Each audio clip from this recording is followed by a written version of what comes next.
नीतीश कुमार आखिर क्या चाहते हैं? क्या वाकई में उनकी कुर्सी रहेगी या चली जाएगी? क्या इस बात का उनको भी पता है? क्योंकि जिस पार्टी के अंदर है, जिस गठबंधन में वो शामिल है, कल उनके वज़ीर आज़म बिहार में आए हुए थे और पूरी तरह से उनका शो फ्लॉप गया। दर्शकों, किस तरीके से आदमी को लाया गया, पैसे देकर लाया गया। खैर, अब नेता पैसे देकर लाते हैं, ये आम बात हो गया। लेकिन भीड़ में आई महिलाओं ने साफ शब्दों में पोल खोल दिया कि चल क्या रहा था, तमाशा क्या चल रहा था।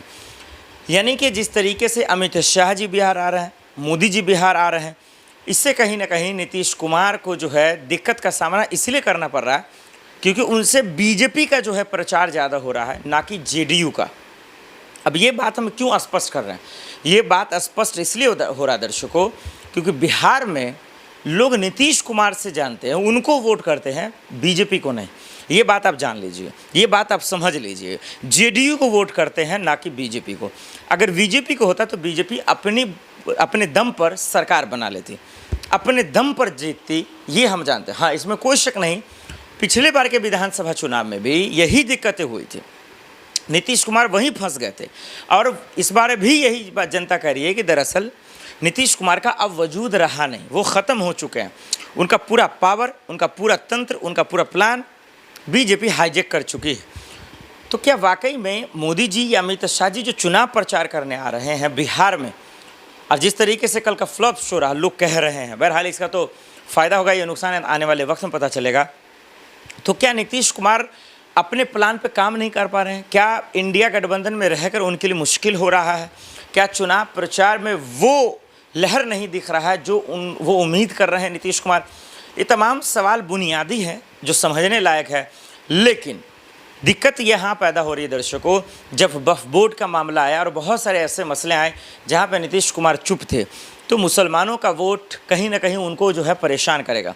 ऐसे में चुनाव के तारीखों का ऐलान होने वाला है, कुछ ही दिन बाकी हैं, तमाम नेता आ रहे हैं, राहुल गांधी भी आ रहे हैं, तमाम लोग आ रहे हैं।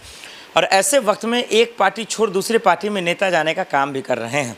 हम बात कर रहे हैं नीतीश कुमार के कद्दावर नेता का। दिग्गज नेता ने कल जो है जेडीयू छोड़ दिया। जी हाँ दर्शकों, वरिष्ठ नेता ने जेडीयू छोड़ दिया। क्यों छोड़ दिया दर्शकों, जरा सा सुन लीजिए, उसके पीछे की वजह जानिए। और तेजस्वी ने भी यही कहा था, इसीलिए मैंने शुरुआत में कहा कि क्या नीतीश कुमार का वजूद रहा नहीं, क्या वो ख़त्म हो रहे हैं, क्या अमित शाह जी, मोदी जी के आने से और भी दिक्कत उनको पैदा हो रही है? खैर, ये तो बिहार की जनता तय करेगी।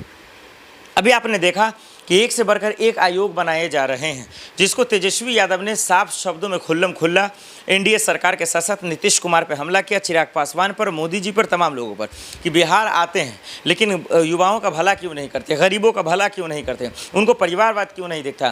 तो इसीलिए उन्होंने कहा जीजा आयोग बना ले, फूफा आयोग बना ले, ये बना ले, वो बना ले, क्योंकि परिवार के लोगों को मंत्री में घुसाया जा रहा है। और इन चीज़ों को देखते हुए जेडीयू के वरिष्ठ नेता ने इस्तीफ़ा दे दिया।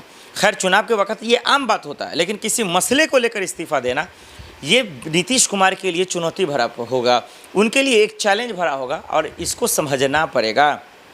तो ऐसे वक्त में दर्शकों, जो हम और आप देख रहे हैं, कहीं ना कहीं नुकसानी का खबर है, कहीं ना कहीं जो है परेशान करने वाली है कि नीतीश कुमार क्या एनडीए से जो मदद मिलना चाहिए उसके जगह नुकसान हो रहा है। उनके पार्टी के नेता इस्तीफ़ा क्यों दे रहे हैं, छोड़ क्यों रहे हैं? क्या इससे चुनाव में नुकसान पड़ेगा? बहुत कम दिन बचे हुए हैं, तमाम पार्टियां तैयारियां कर चुकी हैं और कर रही हैं, नेता चुनाव प्रचार कर रहे हैं, चाहे प्रशांत किशोर हो, Tejashwi Yadav door to door जा रहे हैं, कैंपेन चला रहे हैं। तो ऐसे में बहुत बड़ा सवाल है कि आने वाले वक्त में क्या होगा। मैं आपसे ही पूछना चाहता हूं, नीतीश कुमार को करना क्या चाहिए? दर्शकों, हमें कमेंट कर जरूर बताएं। चुनाव में सबसे बड़ा सवाल है इंडिया गठबंधन क्या करेगा, ये कौन सा कमाल करेगा? क्या तेजस्वी यादव जो है सीएम बनेंगे या कन्हैया कुमार? खैर, हालांकि इंडिया गठबंधन की तरफ से ऐलान तो कर दिया गया है, लेकिन लोग कन्हैया को भी जान रहे हैं और मान रहे हैं कि नीतीश कुमार हो सकता है कि इंडिया गठबंधन में शामिल हो जाए, ये इसकी तरफ आ जाएंगे। देखिए, तमाम अफवाह भरे सवाल हैं और चुनाव के वक्त जायज़ भी हैं। किसी नेता का कोई भरोसा नहीं कि कौन किस तरफ चला जाए, कौन किस तरफ आ जाए, कौन किसका साथ छोड़ दे। अभी जैसा मैंने बताया, जेडीयू के वरिष्ठ नेताओं ने इस्तीफ़ा दे दिया। तो नीतीश कुमार का जो इस वक्त हालात हैं, जो जिस हालात से वो गुज़र रहे हैं, इसमें कोई शक नहीं कि वो फंस चुके हैं। इसमें कोई शक नहीं कि वो ताकत नहीं दिखा पा रहे हैं जो पहले अपने दम पर चुनाव लड़ते थे और जीतते थे। हालांकि बहुत ज़्यादा वक्त जेडीयू या फिर बीजेपी के साथ ही उन्होंने चुनाव लड़ा है, लेकिन नीतीश कुमार का इस वक्त और इस चुनाव में बहुत मुकाबला है, बहुत पार्टियों से लड़ना है। ऐसा मैं क्यों कह रहा हूँ? देखिए, तेजस्वी के साथ साथ उनकी जो पार्टी आरजेडी 1 नंबर पे है, बीजेपी 2 नंबर पे है, जेडीयू 3 नंबर पे है, तो हालात बहुत ख़राब है। इन दिनों प्रशांत किशोर जन स्वराज वो भी दमखम भर रही है, जन जन जा रहे हैं, लोगों से मुखातिब हो रहे हैं, महिलाओं से मुखातिब हो रहे हैं, और जो वो बातें कह रहे हैं वो बुनियादी है। जो वो बातें कह रहे हैं वो लोगों के हक की बातें हैं।